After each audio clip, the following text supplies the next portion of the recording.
Curran Bhatia here at Madison Square Garden with Steven Espinoza. Steven, we just saw Jake Paul and Hasim Rahman Jr. There was a lot of trash talk back and forth. I mean, what did you think about Rahman Jr. bringing it verbally? Well, he definitely brought it verbally. I think if you're scoring that, it's at worst a 10-10 and maybe a 10-9 for Rahman. You don't usually see opponents being able to hang with Jake in terms of, trash talking, but Rahman had a really strong performance today. And, if anybody had any doubts about how seriously Rahman's taking it and, whether they're former sparring partners so the intensity wouldn't be there, I think we removed all doubt today.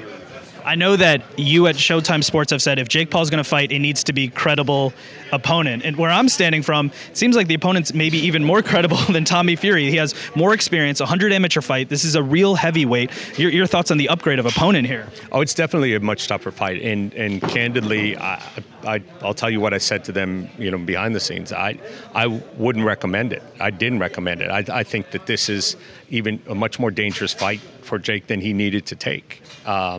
Someone with that amount of amateur experience. He's been in a lot of good gyms with a lot of good trainers. He's got, his dad behind him, giving him advice as well. And he's big. Size alone doesn't win fights. We know that. But if you have a skilled fighter, with a bigger fighter, that does make a difference. And I think that's the challenge for Jake. He's finding somebody who is at least as skilled, way more experienced, and way bigger. We in your opening remarks, I know you brought up the first fight ever here at Madison Square Garden.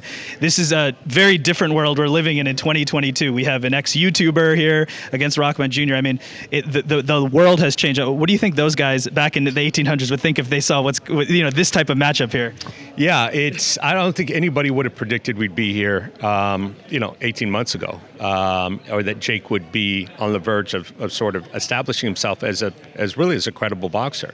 And if he's able to win this fight, the sky's the limit. You heard him say that really his focus from now on will be on boxers. He's not saying that he wouldn't fight a Nate Diaz or Conor McGregor or something like that, but he's focusing on becoming a credible boxer. So probably not any more of the non-combat sports athletes in the future. So wouldn't it be crazy if we're sitting here in a year or two and, Jake Paul is ranked in the top 15 by one of the sanctioning bodies? Like, look, if he gets past August 6th, then, who knows? There are crazier things that happen.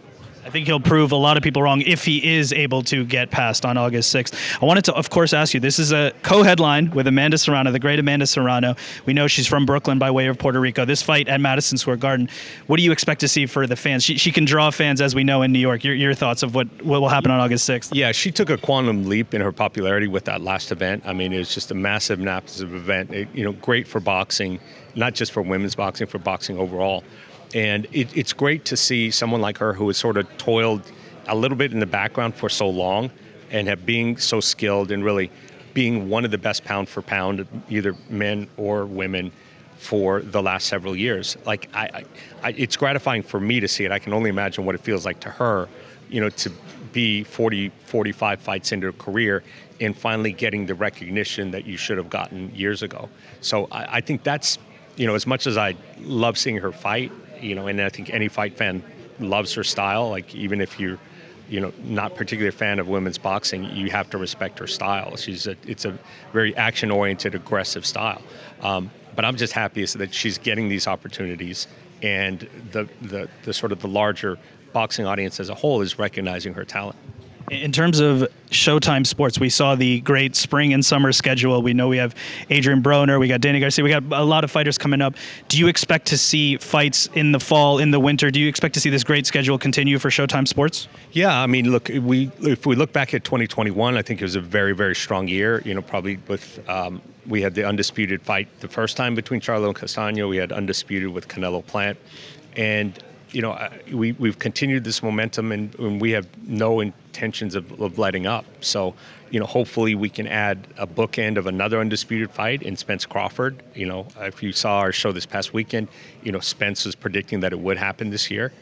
We are making progress. I'm cautiously optimistic.